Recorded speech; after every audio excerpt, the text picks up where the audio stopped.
Bonjour, Patrick, Végétosphère, j'espère que vous allez bien. Et aujourd'hui, nous allons parler d'une plante qui porte plusieurs noms. La livèche, c'est le nom le plus commun, d'ailleurs c'est le nom latin, Levisticum. Hache de montagne, Maggie. N'oubliez pas de vous abonner, n'oubliez pas le petit pouce bleu. Le Maggie, la livèche, c'est maintenant. Shall we begin? Eh bien, nous voilà avec le Maggie, la hache de montagne ou encore appelée livèche. Levisticum officinale, famille des Amaryllidaceae, famille des Apiacées.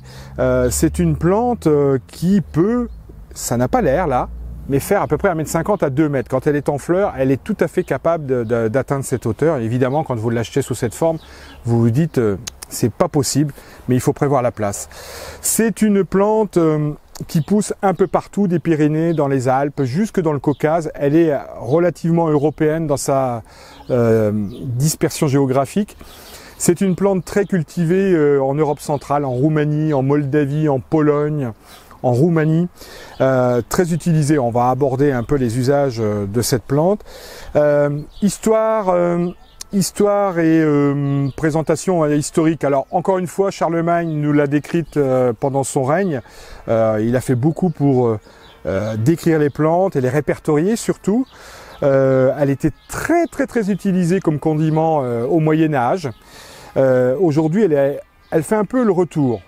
Elle fait un peu le retour car, à part en Alsace, où on l'appelle encore le Maggie, c'est une plante qui est revenue au goût du jour dans les années 2000 grâce à un monsieur qui s'appelle Marc Vera, un cuisinier, un grand chef, qui l'a réutilisé. En fait, le Maggie, le céleri de montagne, c'est l'ancêtre des céleris branches et des céleris raves, ni plus ni moins. Et d'ailleurs, la saveur le rappelle particulièrement. Soins, culture, plantation. C'est une plante caduque qui, je vous l'ai dit, fait à peu près 1,50 m.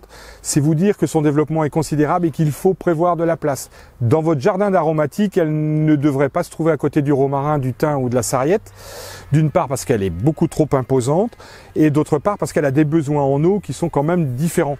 C'est pas une plante méditerranéenne à proprement parler. C'est une plante qui a besoin d'un terrain profond, une racine pivotante qui va descendre donc très bas. Et il lui faut de l'espace, vous l'avez compris. Et des arrosages le cas échéant, surtout si vous la plantez au printemps. On la trouve essentiellement en janvier, février, mars dans le sud, dans toutes les jardineries, chez tous les horticulteurs. Elle peut venir d'Italie ou d'Espagne. Sachez qu'on peut facilement la produire en France chez nous. Et d'ailleurs, sa multiplication est relativement facile. Il consistera à diviser à la fin de l'été, avec un coup de fer de bêche, les racines et on les replante comme ça, on les offre à nos amis ou à la famille. Et c'est une plante qui va s'installer gentiment pendant l'hiver. Elle est caduque, donc elle s'endort. C'est ça qui est assez intéressant, c'est que si elle peut faire 2 mètres de haut, en attendant, pendant l'hiver, il ne reste pas grand-chose. Au niveau des maladies, des parasites, on ne lui connaît pas grand-chose. Quand elle est toute jeune, et pour les régions où il fait relativement doux, on pourrait avoir des attaques de limaces sur le feuillage jeune. Une fois qu'il est installé à 1,50 m de haut, il n'y a plus grand-chose à consommer pour les limaces. Usage bac, pot, jardinière, c'est guère possible compte tenu du développement et de la racine pivotante. En gastronomie, cuisine, elle est très utilisée pour les potages, pour les civets et autres plats mijotés, notamment dans les pays d'Europe centrale. C'est une plante qui est très riche en vitamine C. Donc encore intéressante à plus d'un titre. Les graines peuvent se consommer, elles sont d'ailleurs utilisées dans la gastronomie. Les feuilles peuvent se cueillir au fur et à mesure des besoins et si on souhaite prélever beaucoup de feuilles, on peut le faire en fin d'été, on fait sécher, on réduit en poudre, on peut garder ça dans un petit bocal sans aucun problème pour une consommation hivernale. N'oubliez pas de vous abonner, n'oubliez pas le petit pouce bleu.